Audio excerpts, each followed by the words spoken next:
My name is Stephanie Martinez, and I will be presenting on child safeguarding. Um, so during our time together, we're going to be talking about and going through different things, especially what risks may look like for children in shelters or in transit center spaces. So, kind of seeing those risks, how does that look like, or what risk can are what risks are there, or possibilities that there could be here in the shelters. We're going to talk about some key steps of keeping children safe and what do we report to whom and why. We'll be going through that too, just letting you know if you ever see something happening, how do we go about it. So we also want to keep in mind that it's okay to have different opinions and perspectives. It's okay to have that, right? And it's okay to feel uncomfortable because we're going to be going through some scenarios that can happen or have happened before. So if you feel uncomfortable, you can pause on this training and then continue when you're feeling better. It's okay to end our time together with new or lingering questions. So if you have any questions towards the end of this training, please let your volunteer coordinator know and we will answer those questions as soon as possible. Okay, so child safeguarding is about making everything, our entire operation, program, working with anyone here on campus safe. Okay, so especially our children, right? This training is about the children's program, so keeping our children safe. But in general, here on the first one, we see who, right? It's everyone, everyone who we are helping. So staff and volunteers are expected to protect all children from the risk of or actual harm, abuse that can happen by anyone. So that's what child safeguarding is. We're making sure that everyone's safe, especially our staff too. We don't mention this here, but if one of our coworkers is not doing well, or our staff member, you see them come kind of uneasy, we have to make sure everything is safe for everyone is in the operation process and in the program. So what are we keeping safe? All children. So in this particular program that you guys are going to be volunteering in, we have to keep all our children under our care safe. Okay. We will go through some policies and some rules and guidelines at the end of how we work here at BSC. So, but in general, we're keeping everyone safe. Okay. When 24/7. We say 24/7 because it's not only here. So if you get something from this training, it's basically keeping any child safe in any place that you go and volunteer in or work with, or if you're out there and you see something happening, and a child is involved, like it's important for us to protect them. So within our power and what we can do our best to keep everyone safe. So like it says here, it's not only during working hours or during your volunteering hours. So it's always that commitment to serve the well-being of children every day. And where in all operation and programmatic spaces in the community we support. So here we take that very seriously. So please, at any time, this is where you can kind of do that child safeguarding uh, stuff for the children. Okay, so I added this slide because it's important to kind of see what are the strengths that maybe, or things that you can have when working in this population. So in this population, we're going to see so many things. Okay, and something that you guys can have is resiliency, having that mental strength, because you may end up hearing stories from parents of what the children went through. You may hear the stories from the children themselves, or you may be witnessing some behaviors that the children are doing, and you're like, oh my goodness, you have to have that mental strength.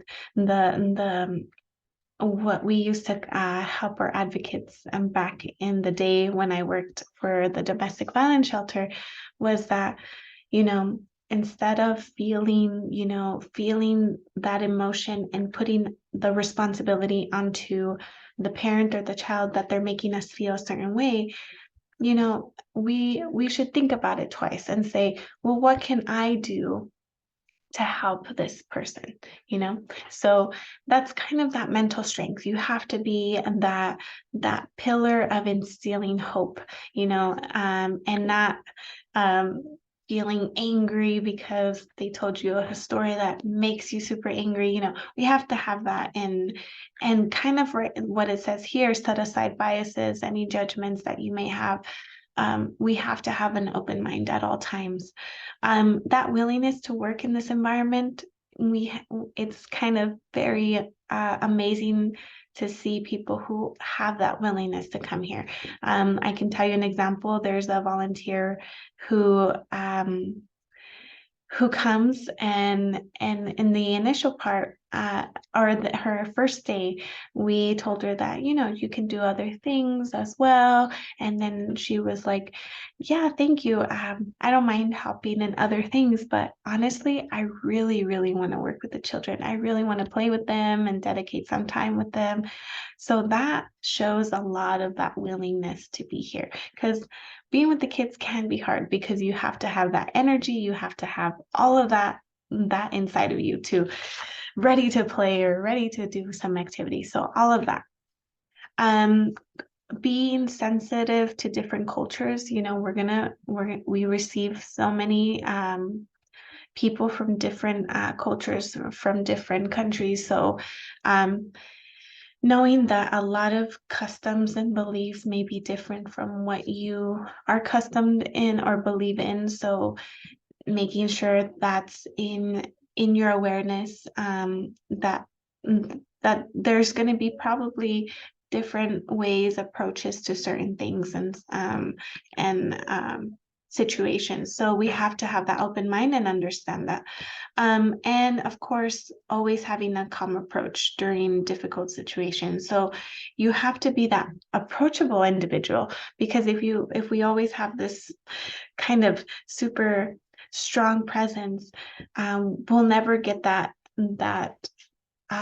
trust from the kids to come and play with you, or even the parents to feel comfortable and seeing you providing an activity for them. So you have to have that approachable and comforting sense in you, so everything can feel more relaxed and the kids can be more trusting in you. So here, just showing you really quick some forms of child abuse. You guys might have heard of some of these. So again, physical abuse is the non-accidental use of physical force that inadvertently or deliberately causes a risk of or actual injury or suffering to a child. So that one speaks for itself. Okay. Emotional abuse, it could be harming the child's emotional or just their mental state. So that one happens more often as well. And some people think that it's not as harmful to do emotional damage, but it's the most painful one for children, especially because they're like a little sponge. They're a sponge, and their brains are like that sponge, and everything that happens, they absorb it. So it's important to be careful how we even use our verbal or our way to show that attitude towards a child, and that can negatively affect them in emotionally or mentally. Neglect, the failure to meet a child's basic physical and or psychological needs. So some examples we used to use at the schools is if a child is wearing the same clothes all the time. Or here, of course, they're in transit, so you'll see that. But, in general, in your other communities, if you see these things, or, they're very skinny, or they're super hungry all the time, or you see any, you know, child left alone at home with two other little infants, or, things like that, is the failure to meet the basic needs of the child. So sexual exploitation and abuse. So sexual exploitation involves any actual or attempted abuse of a position of vulnerability, differential power, or trust for sexual purposes. And then sexual abuse, that includes all forms of sexual violence and coercion, sexual solicitation, manipulation, or trickery. So that's the difference between the sexual exploitation and sexual abuse. And then there's exploitation. So that one is gaining socially, politically, for financially from using children or vulnerable adult. It could be, it's usually someone who they know, or it could be someone they don't know. So, but yes, so we got to be careful with these forms of child abuse, and these happen in the most littlest way that sometimes we don't even notice. So just so you know, these are some of the forms of child abuse that we can see in our shelters or in any community that we're serving.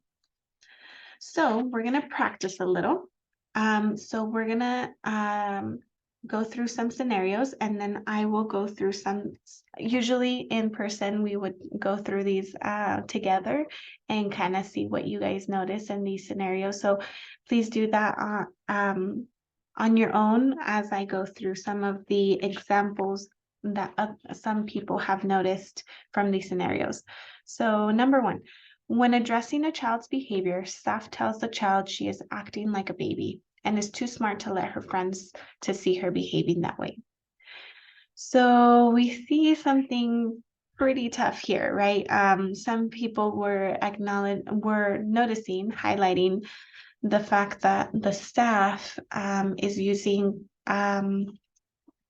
language that is not appropriate.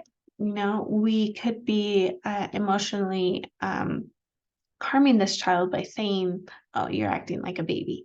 We should never talk like that to anyone. So this could, some people were saying to address it immediately and kind of check up on the child after it was addressed, and kind of providing that resiliency for the child to not to have taken that to heart. Because when those sayings back then, where our parents or anyone would say, oh, don't cry, big people don't cry, you have to take it all in, and the kids would learn to not cry because they saw it as a weakness.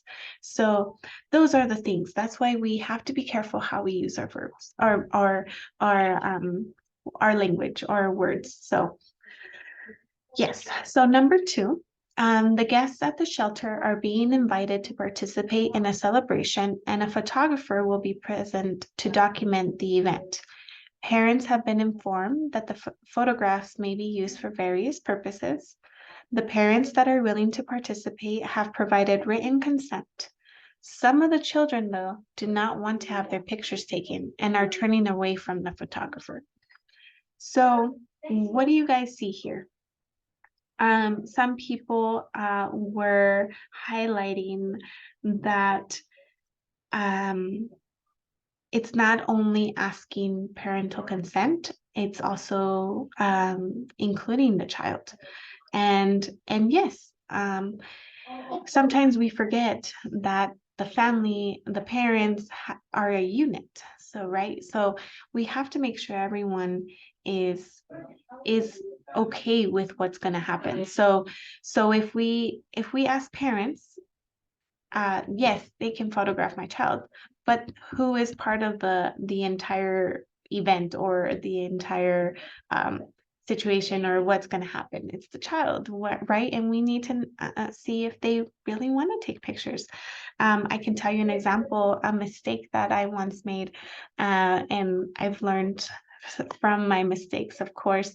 But we were doing a project with Sesame Street Communities. It's a nonprofit behind Sesame Street, and we were trying to find a family who would be willing to participate in the activity. We were going to record them, and we were just going to get their backs though, but we still needed consent. So our mistake, what we did was that we asked the parent, one of the parents, in front of the children, that we were going to do this project, and if they were willing to participate or if they weren't interested. And well, the kids were so excited. They were like, yes, yes. But dad answered, no, thank you. That'll be okay. And then the kids started saying, no, dad, please, please. So it started making this uncomfortable feelings, right? Because we don't know what parents are trying to, all our guests here are either going through different things of why they're seeking asylum, right? So some are running away from death threats, or some are just, and different other things that cause, like, for them to be protected and kind of hide and not mention all their personal information. So maybe I was involving that misunderstanding or that feeling like, oh man, so then we went and asked mom. And of course, at the end, it worked out well. The parents were just, they felt at the end like they were bothering us, but it could be a culture thing. So we were like, no, no, no. So anyways, it worked out well at the end, but at the same time, a learning experience there was, we have to ask also parents first, and then if they say yes, then we can ask the child, hey, would you like to participate?